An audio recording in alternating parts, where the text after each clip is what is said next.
Hey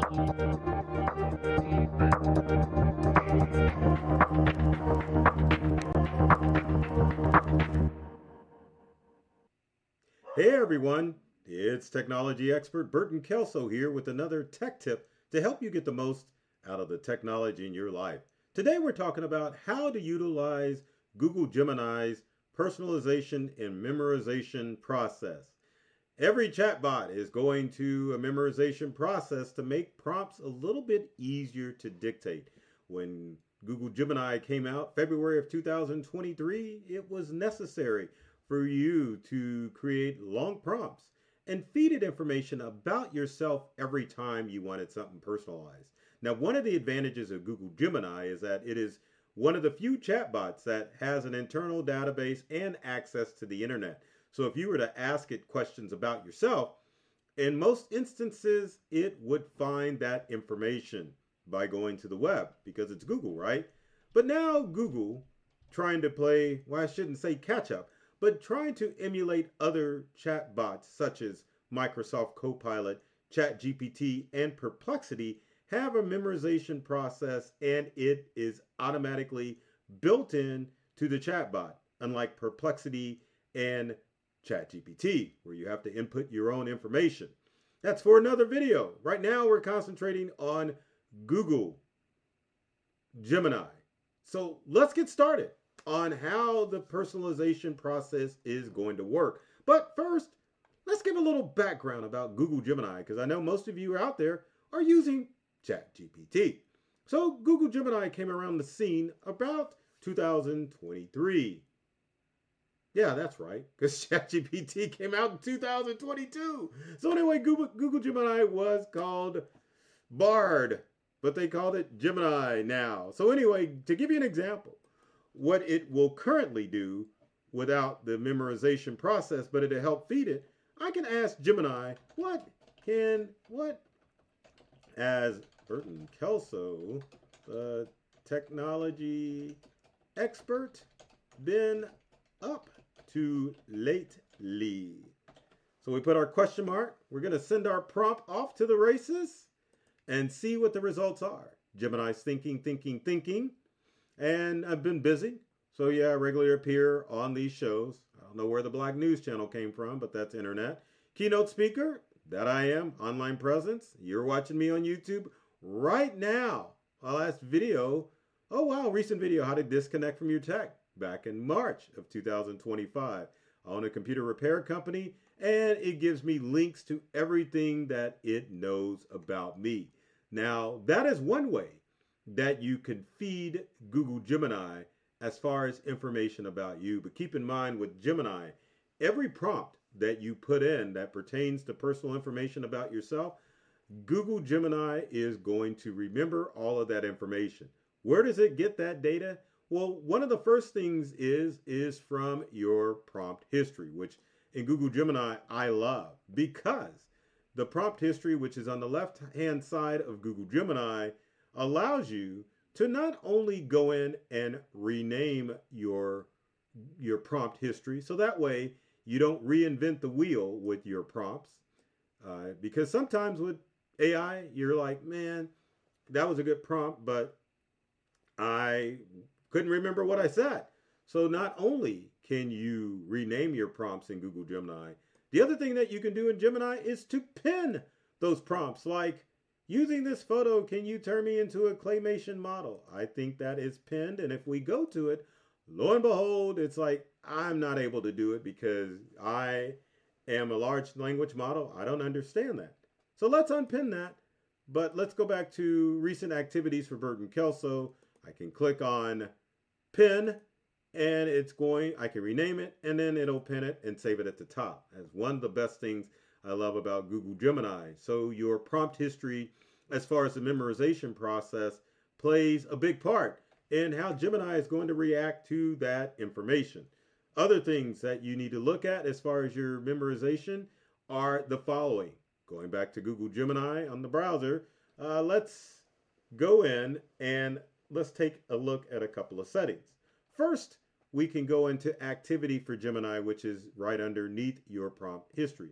If we go to activity, your Gemini app's activity is on here turned on, which means that I can go in and we'll dismiss this for a second. We can, oh, I don't want to delete that, not yet. We can go in and you can see your actual prompt history.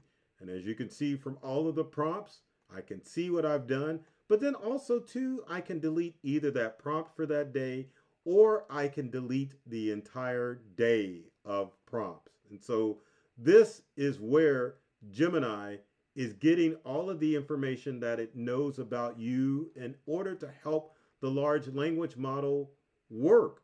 Now, you also have the ability to go into the Google Apps activity. You could turn it off, or you can also turn it off and delete all of your activity, which is like multiple steps. Or again, you can just go here. If you click on delete, you can do a custom range of activity that you delete. Unlike ChatGPT and Perplexity, your Google Gemini history, it's automatically pulled and helps Google Gemini get a better picture of you as far as knowing what things that you're probably going to look for when using Google Gemini. One other feature that we need to take a look at for Google Gemini, and it's not in all settings, and I haven't quite figured that out yet. But if we go back to ChatGPT, or not ChatGPT, but Google Gemini, let's go ahead and, do we want to do Pro? Yeah, let's do experimental. So we want to go to settings, which is in the lower left-hand corner. Once we go into settings, as you can see, you can change your theme from light theme to dark theme. You can also go into saved info, which is the purpose of this video. Once you go into saved info you ask Gemini to save. So you can share info about your life and preferences to get more helpful responses. So obviously you have the option to turn that feature off, or you can turn that feature on, and let's look at some examples. So examples is use simple language, avoid jargon. I'm a vegetarian, so if I'm looking up recipes, I don't want recipes with any meat. After responding, include a Spanish translation, but as you know, as a large language model, that chatbot will bring a response in any language. When trip planning, include the cost per day. I only write code in JavaScript. I prefer short, concise responses. Those are the examples. But if you click on add, you can put in, I prefer short and concise responses. The sky's the limit as far as what information you are going to feed into Gemini so that it knows how to work with you. The benefit of this are AI prompts. Prompts are the love language of AI. And under most circumstances, you are creating AI prompts that are 9 words or less because we're in that Google search mentality. Up until now, the reality is that your AI prompts need to be at least 21 words or longer. But if you decide to use the personalization and memorization process of Google Gemini, then you can create shorter prompts because it is going to know how your mind works. And isn't that a beautiful thing when it comes to an AI chatbot? Because you don't want to spend a lot of time having to train an AI chatbot to know more information about you. You want that AI chatbot to know you so that you can answer or ask those short, concise questions and it knows your background. So if you're wanting to get more out of your AI chatbot, I would highly encourage you, especially with Google Gemini, to enable and personalize Google Gemini so that it will work better for you. Now, one of the things that I wanted to look at was, I was going and looking at the editor. I always forget which account is which because I've got so many Google Gemini accounts. So let's go look at Gemini and figure out, because one of the things I wanted to show you is that if I go to the Google Gemini account for my company Integral, interface looks the same. Says it's Gemini Advanced. Of course, I can do Pro for experimental, all that stuff. But if I go to settings, look, the only thing that I get from settings is I can do a dark theme or light themed. So Gemini either A, has not rolled out personalization for all accounts, or if I remember correctly, this is a paid Google Gemini account. One of the best ways that I could find out for sure, give me a, I can't go to Sora because that's OpenAI's Chat GPT feature. But um, if again, if you're wanting to get more out of your chatbot, maybe it's worth it a little bit more if you have to pay for a Google Gemini account and have the option to enable personalization and memorization in your Google Gemini account. So with that said, if you've got comments or questions on how to personalize your Google Gemini account, leave them in the comments section below. Love to hear from you and help you get that account personalized. Now with every video, I always ask, if you're a non-tech user and you like this video, be sure to comment, like, and share this video to your other non-tech friends out there that struggle with technology. Now, my goal when it comes to creating these videos is to open all of you up to a whole new world of ideas and experiences when it comes to your technology devices.